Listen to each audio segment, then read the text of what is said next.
dentro do meu coração, necessita mais de ti. Evangelho segundo o Espiritismo, capítulo 5, Bem-aventurados os aflitos, item 20, a felicidade não é deste mundo. Não sou feliz, a felicidade não foi feita para mim,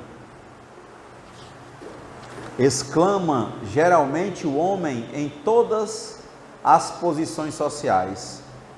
Isso, meus caros filhos, prova melhor do que todos os raciocínios possíveis a verdade desta máxima do Eclesiastes: a felicidade não é deste mundo.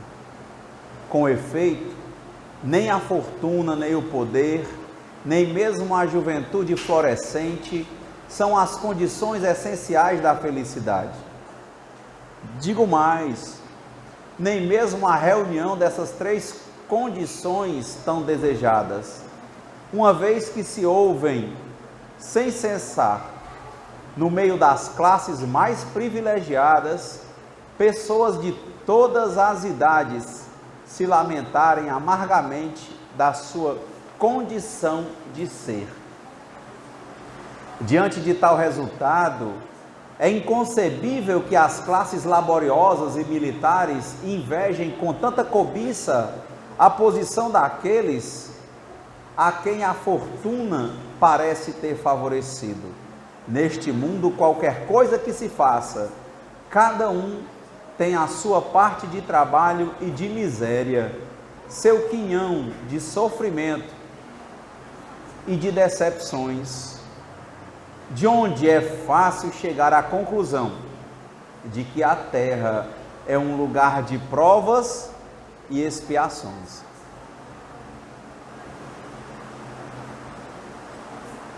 Esse evangelho, se nós refletíssemos numa palavra chamada apego, talvez nós pudéssemos compreender melhor as nossas vidas. Porque quando ele fala que, com efeito, nem a fortuna, nem o poder, nem mesmo a juventude florescente são as condições essenciais da felicidade, digo mais, nem mesmo a reunião dessas três condições tão desejadas: fortuna, poder e juventude, uma vez que se ouvem sem cessar, no meio das classes mais privilegiadas, que tem fortuna, poder e juventude, pessoas de todas as idades se lamentarem amargamente da sua condição de ser. Então, se a gente lembrar da sutileza com a qual os espíritos se comunicam conosco, se nós lembrarmos que a compreensão vai ser conforme o nível espiritual do que está observando a realidade, ele vai ficar atento na palavra de que se ouvem sem cessar essas lamúrias, dizendo que a felicidade não é deste mundo. Mas se ouvem de quem? Ele não está dizendo aqui que ele ouve de espíritos evoluídos. Ele não está dizendo aqui que ele ouve de nada além de pessoas que vivem nesse plano de provas e expiações. E as pessoas no plano de provas e expiações, nós temos um grande problema que foi falado pelo Marx no comentário do Livro dos Espíritos com o Sérgio. A questão do apego. Essa é uma dificuldade. Porque cada pessoa que recebe, que vê as graças divinas, que sente prazer com algo que se lhes acontece, não quer mais soltar esse prazer. Então, se o prazer é fortuna, poder e juventude, é lógico que na matéria, que por si se destrói, tudo isso passa. Fortuna passa. Alguns, quando vão observar a realidade, ficam se auto-questionando, criando conflitos, dizem assim: mas eu conheci o fulano que toda a vida teve fortuna e morreu rico. É uma prova de que a fortuna acabou, porque ele morreu e não levou nada. Dizem alguns aí que Alexandre o Grande, que dominou uma parte do mundo, foi um dos homens mais poderosos, ricos, e jovem ele chegou ao ápice da vida dele.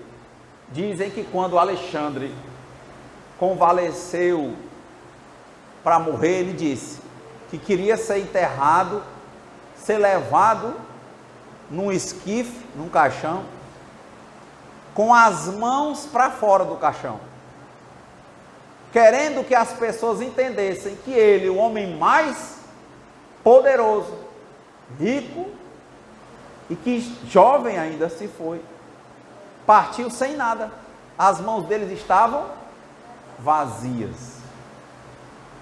Então foi-se a fortuna, foi-se o poder e foi-se a juventude. E como a nossa compreensão, muito cheia do baixo ego, que um dia se viu bonito ou bonita e se viu consequentemente cobiçado ou cobiçada, e acabou tendo uma respeitabilidade por isso, pela beleza, por exemplo, pela juventude, começou a receber vantagens em troca da beleza, da juventude. Não acontece? São pesquisas muito comuns aí nas revistas, que as pessoas que têm um padrão de beleza mais reconhecido têm melhores possibilidades, por exemplo, de arranjar empregos. Já viram isso? Pessoas que se vestem melhor, pessoas, isso quer dizer, aquela vantagem que a pessoa achava que tinha, ela gerava outras vantagens materiais, mas aquilo passa. E aquela pessoa que teve aquela condição de juventude e beleza, que deu a ela um poder e fez com que ela arranjasse, às vezes, um emprego que para ela naquele momento era uma fortuna. Ela começou a ser restituída, retribuída por aquela posição. Então ela cria uma memória boa na cabeça dela para aquele momento áureo dela de beleza, juventude, que teve uma contrapartida, uma restituição, que deu a ela alguma fortuna e consequentemente deu a ela poder. E só que ela não percebe que isso passa. E nós temos que ter muita sinceridade conosco, porque o Renato não está trazendo aqui ideias para serem refletidas por ninguém. O Renato está tentando enxergar o processo de desenvolvimento das coisas e do nosso pensamento com relação às coisas, que faz com que a gente tome as nossas decisões e use o nosso livre-arbítrio, que faz com que a gente escolha entre a alegria e a tristeza, entre a dor e o sofrimento. porque a dor, muitas vezes, ela é necessária. Mas o sofrimento durante a dor é opcional. Eu posso ter um status de beleza. Já pensou uma mulher bonita? Nessa sociedade que tem o quê de machismo, que alguns chamam? Ela vai chamar muita atenção. Consequentemente, nós vemos isso no dia a dia. Ela tiver um padrão de beleza que é muito aceito, ela vai receber restituição por isso. Ela vai receber muitos convites ou poucos convites para sair? Muitos.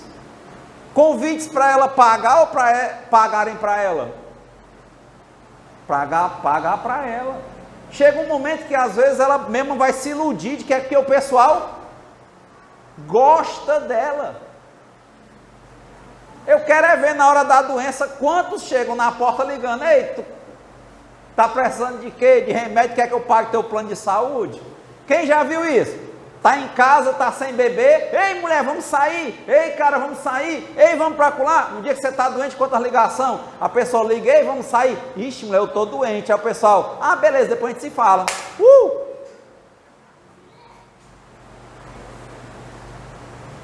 Essa hora da doença era para ser a hora de quê? Que consequentemente vai se enxergar uma dor. E era a hora de olhar o quê? Eu vou sofrer e dizer: poxa, eu sou muito desgraçada porque eu tinha saúde e agora eu estou doente. Ou vai pensar o quê? Será que Deus não está me fazendo um contraste, uma provocação, para me mostrar, para dar uma luz melhor no meu caminho, nas minhas escolhas, na minha percepção, na minha compreensão sobre o que é amizade, sobre o que é viver a vida, sobre o que é legal, o que é bom para mim?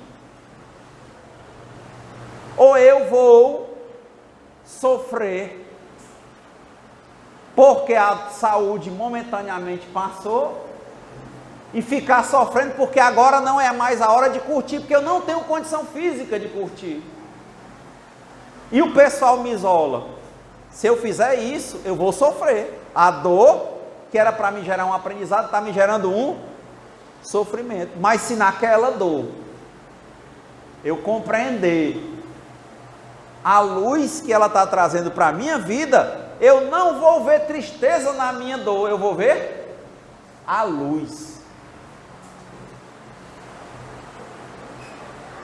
E é nesse momento que eu vou amadurecer.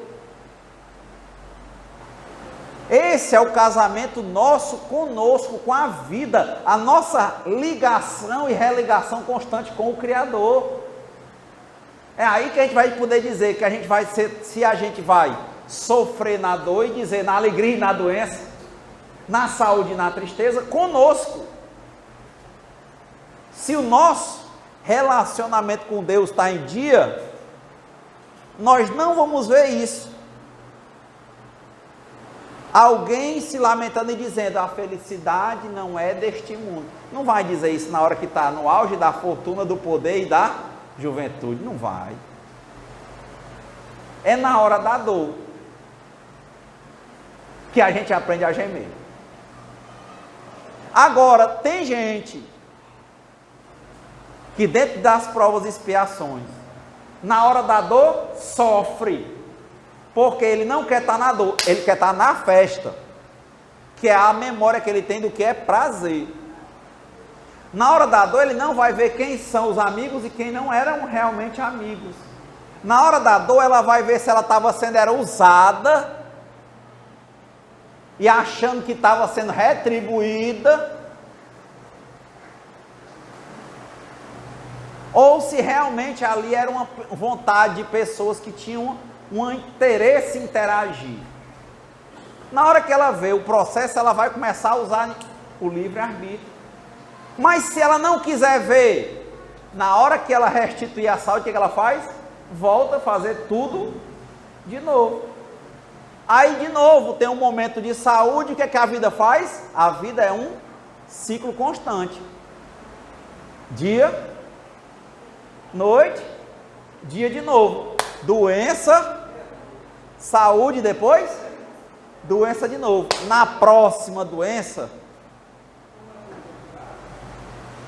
tendo passado mais tempo, tendo tido mais dificuldade, se só tiver sofrido e não tiver amadurecido, vai ser como alguns tipos de frutas em algumas árvores, que passam de verde a podre sem amadurecer.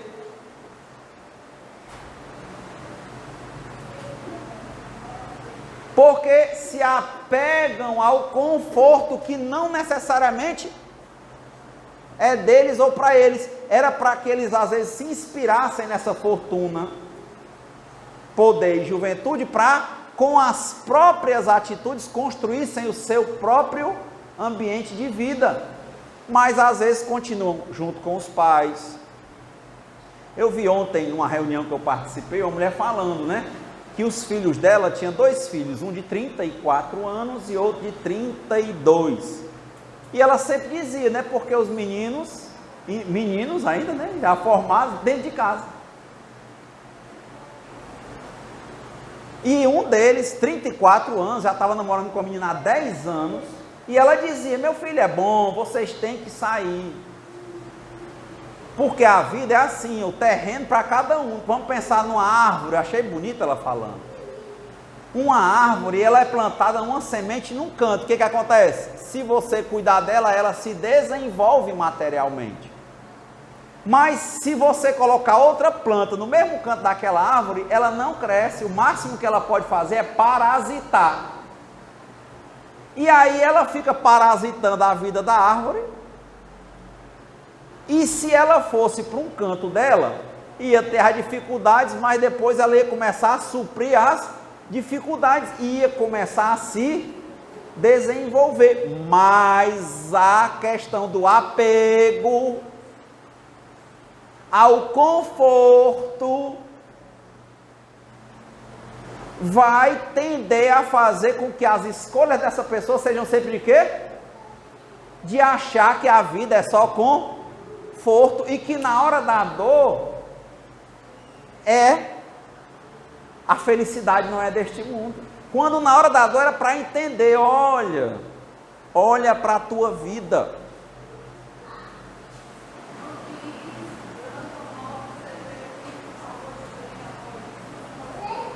Foi a coisa que eu achei mais interessante, Sérgio, quando eu li um livro, mais ou menos por volta do classicismo italiano, chamado A Divina Comédia, de um autor chamado Dante Alighieri. Ele escreve em 3 volumes, que era o Inferno, o Purgatório e o Paraíso, e ele encontra, salvo engano, a amada dele nas portas que tinha morrido, do paraíso. Mas antes ele encontrava um poeta da antiguidade chamado Virgílio. E Virgílio, num sono dele, convidava ele a conhecer os cantos onde ele estava, porque Virgílio não estava no paraíso. Ele conhecia o inferno e o purgatório. Então ele leva Dante para ver o que é o inferno e o purgatório, na alegoria que ele cria, para que ele entenda, não é o que é o purgatório e o que é o paraíso, o inferno, mas para que ele entenda que as escolhas e atitudes das pessoas levaram-nas a um ambiente criado por elas próprias, e que do qual elas vão ter dificilmente saída, porque o processo de pensamento delas é sempre o mesmo, é sempre estar no conforto, é sempre estar na sombra, é sempre ir pelo caminho mais fácil, nem que seja derrubando os outros, nem que seja parasitando na vida dos outros. Se ilude, a pior mentira que tem é aquela que eu conto para mim mesmo, que eu olho, eu confundo aprovação e carinho e afeto, quando aquele que está ali comigo só quer fazer de mim uma coisa. Diz o Brás Cubas que a vida a gente mente tanto, que chega uma hora que a gente começa a acreditar nas mentiras que contou. A vida da gente vira uma coxa de retalhos, porque na hora que vem alguma coisa que é um problema nosso, a gente vem com uma justificativa que é um remendo. Aí alguns vão dizer, toda justificativa é mentira. Quando a mente sua, a minha mente começa a se justificar, é porque eu sou assim. Não, mas é porque hoje eu estou precisando. Você está mentindo para você. Porque se fosse real, não precisava se justificar. O produto bom gasta pouco com propaganda, o produto ruim tem que propaganda demais. A justificativa, não raro, ela é uma mentira que a gente fica contando para a gente. E quem se acostuma a mentir para os outros, vai começar a mentir para si. É isso, é sempre tampando, não assumindo, não enfrentando, porque vai ter brisa de vento e vai ter calor de sol na vida, e depois brisa de vento de novo. São desafios.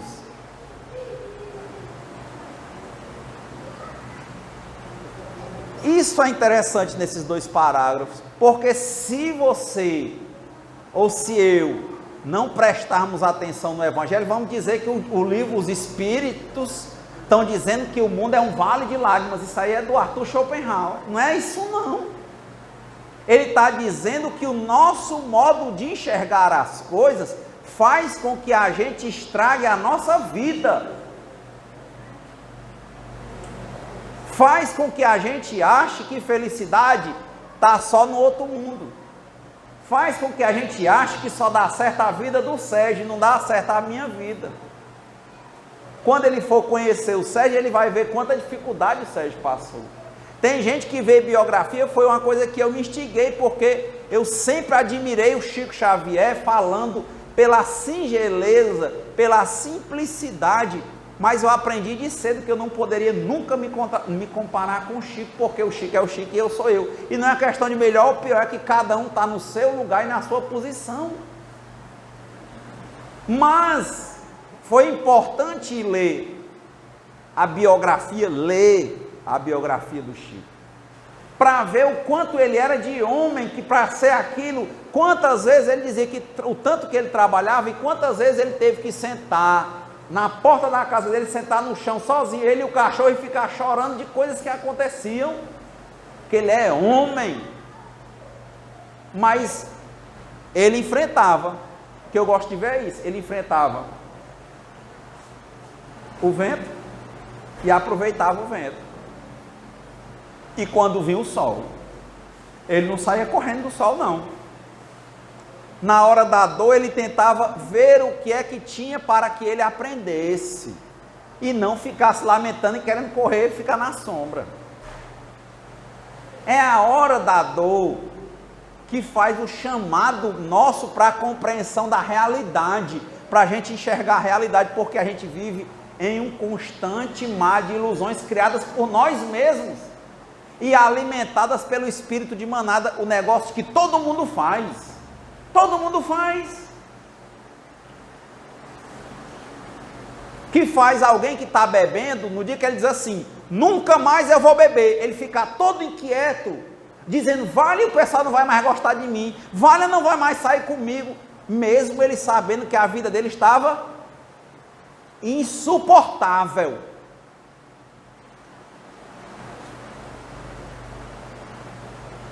É a oportunidade, vai querer entrar mais no fundo do poço? Vai até onde? Tem gente que quando está nessa fase quer retomar velhos contatos, porque acha que é reparação, isso quando na verdade está procurando um ambiente propício para recair. Nesse ponto, é relevante o que nós dissemos naquele dia, se quer vir subir, vem comigo. Se quer descer, desce só, meu irmão. Ah, é porque é o bichinho, ó. Legal, te amo, mas fica aí. Quero melhorar, vem para cá. Não quero, vai para lá. Isso eu acho bonito. Sempre que a mão de alguém estiver estendida pedindo ajuda, que a minha mão esteja lá para ajudar.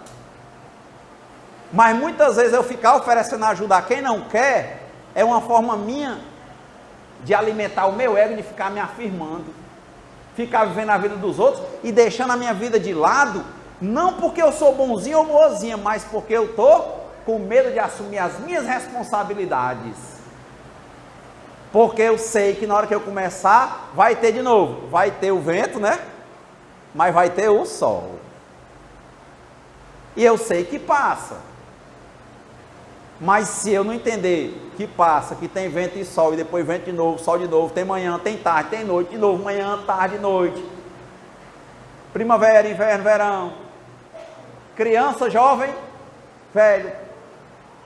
Vida, morte, transformação. É o ciclo, a natureza trabalha integrada. A árvore vai produzir sementes, frutos, que vão produzir sementes que vão cair aonde? Numa terra que não é onde ela está enterrada, porque ali já está ela. E quanta gente não está brigando pelo que era dos pais? E quantos outros também que a gente conhece que conseguiram se desenvolver independente dos pais, mas se botaram aí atrás. Vai ter vaca magra e vai ter vaca gorda, e vai ter vaca magra e vaca gorda, e vaca magra e vaca gorda, até que chega um tempo que da primeira vaca magra ele não tinha nada. Mas como ele teve uma gorda, na próxima vaca magra, se ele soube levar, ele já tinha guardado alguma coisa da vaca gorda, era a reserva prudente. E se ele não aprendeu nada na vaca magra, na hora que ele tiver o cavalo selado da primeira vaca gorda, ele bota tudo no mato, quando vier a primeira vaca magra subsequente, ele está morto. Porque ele vai logo na impotência, dizendo, poxa, agora que eu estava crescendo, Deus tirou tudo de mim, né? Aí começa a lamentação. Realmente esse mundo não é de alegria, aqui é um vale de lágrimas, a felicidade não é desse mundo. Quando se ele está se justificando, se ele tivesse sinceridade e olhasse para a realidade, ele entenderia. Manhã, tarde, noite, depois da noite, manhã de novo, depois à tarde. Então ele devia entender que vai ter frio e calor. E ele deveria se preparar para cada fase e não se esconder, não fugir. A grande coisa para o próprio nascimento da filosofia é a morte. Porque com a morte, por isso que alguns chamam, o Sirihan chama amiga morte. Ele sabe que ela existe, mas diz, eu sei que ela existe, que é uma realidade, mas eu não vou buscar a morte. Eu compreender, chamar ela de amiga morte, é dizer o quê? Que ela está aí para dizer que eu tenho que viver bem a minha vida enquanto vida eu tiver. E eu não tenho como mudar a vida dos outros, só posso agir na minha vida. Eu tenho que ter realmente serenidade para aceitar as coisas que eu não posso modificar, mas tenho que ter coragem para modificar as coisas que eu posso. E tenho que ter humildade para, nos momentos de dificuldade, perguntar ao Criador qual é a que eu não posso e qual é a que eu posso.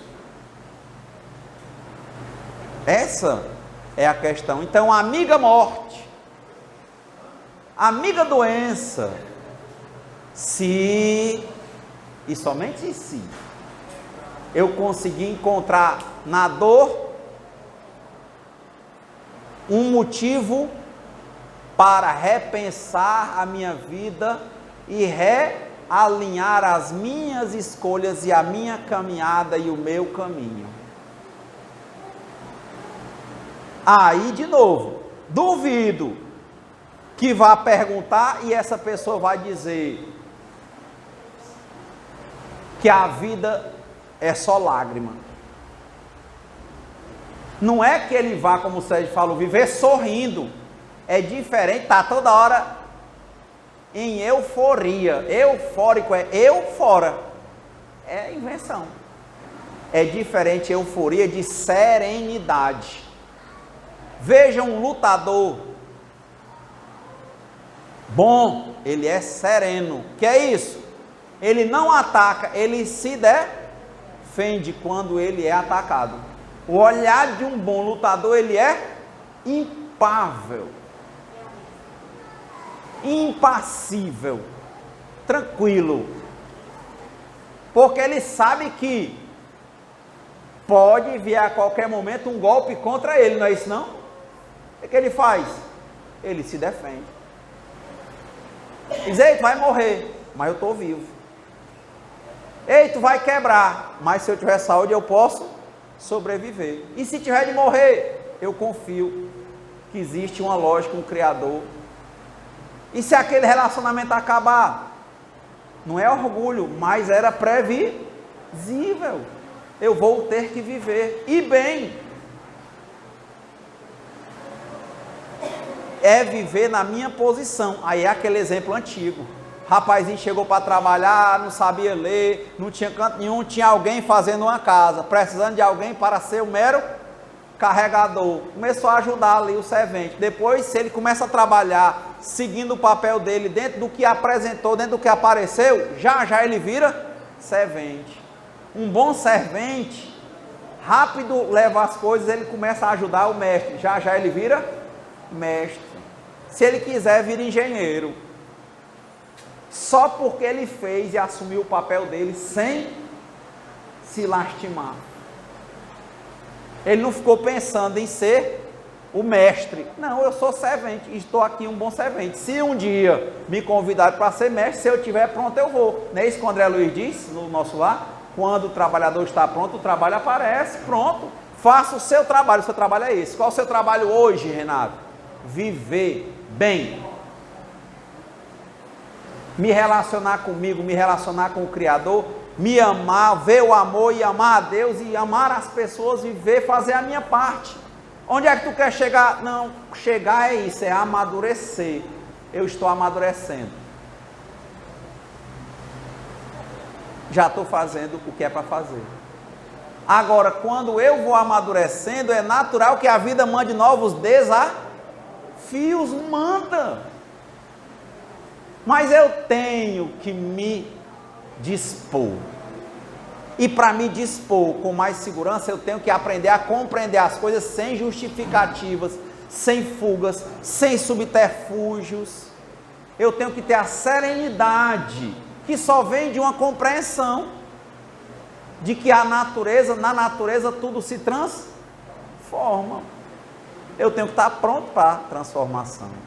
A criança sai do ventre da mãe, eu nunca vi a mãe dizer assim, olha, pega na minha barriga que o menino está chorando. Ele está se mexendo, ele não chora. Mas na hora que ele sai, ele chora. É bem possível que ele não chore porque ele está confortável. E na hora que ele viu uma área nova, tudo diferente, ele ficou com medo. Ele vai chorar, mas depois pergunta quem é o filho que quer voltar para dentro da barriga da mãe. Não quer. Na caverna de Platão, é do mesmo jeito, todo mundo vivia nas sombras. No dia que um foi para a luz, ele lá quis voltar. Ele quis voltar para falar para os outros que era melhor lá fora. Como eles estavam acomodados, eles não saíram. Quantas vezes será que nós não estivemos ou estamos parasitando na vida de alguém? E achando pior, ou achando que tem direito, ou pior, se auto-enganando. Quando a vida foi feita para isso. Já pensou um pé de manga, se todo o tamanho que é um pé de manga, a largura do pé de manga, tem mangueira aqui da manga que o tronco cai, né? Assim, os galhos quebram. Se fosse nascer toda manga, Marcos, toda semente de manga, todo caroço de manga fosse brotar onde a mangueira mãe nasceu, meu irmão. E por que a gente tem tanto medo de procurar uma terra nova? O nosso caminho, assim é para filhos, é para emprego. Achei muito lindo, eu tinha conversando com a Ana, ela dizendo, olha, eu estava num canto muito bom, aí ela já foi para outro lugar, ela viu o lado bom. Tem um filminho que eu vi outro dia, meu filho assistindo, Daniel Tigre. Eu achei legal que ele ficava com raiva, né? Aí o pai dele dizia assim, quando a gente está com raiva, o que a gente faz? Ele disse, a gente conta até 3, respira, dá uma volta e vê o lado bom. Aí eu disse, gostei desse desenho. Porque para tudo eu posso ver o lado bom, até do fundo do poço, ou principalmente do fundo do poço, que às vezes é uma doença. Porque do fundo, quem está no fundo mesmo, não tem mais para onde ir, a não ser para cima. Se quiser que a dor vire realmente ensinamento, para compreender tudo na vida. Senão, vai ficar nisso que a felicidade não é deste mundo. Cuidado com a leitura às vezes, de achar que não pode escolher e ficar se escondendo, aqui é ruim, para não tomar atitude, não assumir as responsabilidades. Porque aqui ele está dizendo que são as pessoas que dizem isso, não são os bons espíritos não. E você pega várias histórias concluindo, de várias religiões, o próprio Buda dizia, eu chego à iluminação onde eu estiver. E fosse assim, o próprio Bezerra não teria ficado esperando. É parecido, né? Que o Buda, numa das versões, ele diz assim, eu não me aquietarei enquanto eu não tocar as costas do último homem que chegue à iluminação. E o Bezerra ia para um canto, ele disse, eu vou ficar aqui enquanto tiver gente para subir, eu estou ajudando a subir. Ou seja, dentro do vale, que seria para alguns de lágrimas, ele está vendo o quê? A alegria do trabalho, e fazendo a parte dele. Então, cuidado, assumamos a nossa ou as nossas responsabilidades para conosco. Sempre haverá frio e calor e depois frio de novo, porque tudo passa, mas nós temos que confiar no Criador, na natureza, nas leis naturais e assumirmos o nosso papel, por difícil que ele seja. Quando nós seguimos no ciclo natural das coisas, Deus ou a natureza, ela assina o nosso projeto e vai com a gente. E quem vai com Deus, ninguém é mais. Muita paz, obrigado. Mas tem algo que possa fazer aquilo que só